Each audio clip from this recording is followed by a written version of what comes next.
السلام علیکم سامعین، 2 رجب المرجب کی تاریخ شروع ہو چکی ہے۔ 3 فروری ہے۔ خبر کا عنوان ہے دیش دنیا کی اہم خبریں۔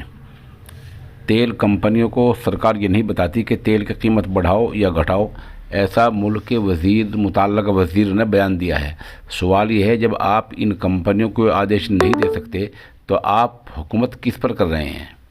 عام آدمی کو امید ہوتی ہے کہ آپ ڈیزل گھٹائیں گے، پیٹرول گھٹائیں گے، لیکن 2 دن پہلے جو بجٹ آپ نے پیش کیا ہے اس کے اندر بھی ایسا ماحول پیدا کر دیا ہے کہ غالباً ڈیزل اور پیٹرول کی قیمت دوبارہ بڑھنے والی ہیں۔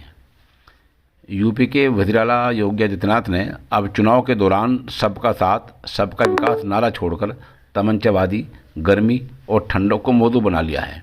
وہ ہر معاملے میں ایک ہی طبقہ اور ایک ہی سماج کی بات کر رہے ہیں، حالانکہ وہ سب کے وزیر اعلیٰ ہیں۔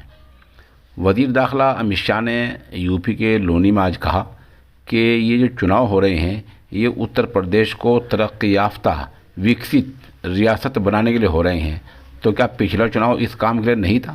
5 برس تک آپ کی سرکار رہی ہے یو پی میں، آپ نے کیا ہے؟ ادھر دہلی میں 2886 نئے کورونا کیس سامنے آئے ہیں، 13 موتیں ہوئی ہیں۔ کہا جا رہا ہے کہ کورونا کے معاملات کم ہو رہے ہیں۔ دہلی میں ہی 14 کروڑ روپے کی ہیروئن برآمد ہوئی ہیں۔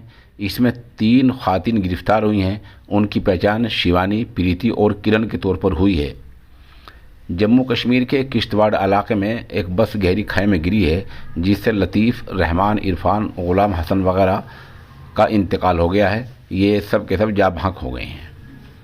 کرناٹک میں طالبان کے حجاب پہننے کا مسئلہ، یعنی پردہ کرنے نہ کرنے کا مسئلہ، وہاں کے ہائی کورٹ میں پہنچ گیا ہے۔ اس پر 8 تاریخ کو سنوائی ہوگی۔ سوال یہ ہے کہ ایک شرعی مسئلے میں کس طرح ان طالبات کو تنگ کیا جا رہا ہے۔ مدھیہ پردیش کی ایک خاتون نے 2 سال میں 7 شادیاں کر لی ہیں، 4 راجستھان میں اور 3 مدھیہ پردیش میں۔ وہ ان سب کو لوٹ کر فرار ہو گئی تھی۔ اس کا نام ارملا ہے، عمر 28 سال ہے، تعلیم 8ویں تک کی ہے اور بتایا گیا کہ اب یہ پکڑی جا چکی ہے۔ ادھر امریکہ نے دعویٰ کیا ہے کہ اس کی فوج نے ملک شام میں داعش کے چیف ابو ابراہیم الہاشمی کو مار گرایا ہے، لیکن امریکی خبر رساں ایجنسی نے یہ نہیں بتایا کہ اسی حملے میں 13 دوسرے لوگ بھی جاں بحق ہوئے ہیں، جن میں بچے بھی شامل ہیں۔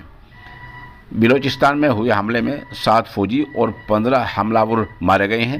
پاکستان کے وزیر داخلہ نے اس کی تصدیق کی ہے۔ یہ حملہ بلوچستان کے علاقہ نوشکی اور پنجگور میں ہوا ہے۔ ادھر سعودی عرب میں شہزادہ فیصل بن خالد بن فہد بن ناصر کا انتقال ہو گیا ہے، اور اس کے علاوہ عمان میں بیرون ملک کے لوگوں کے آنے پر ابھی سخت پابندیاں جاری رہنے کا امکان ہے۔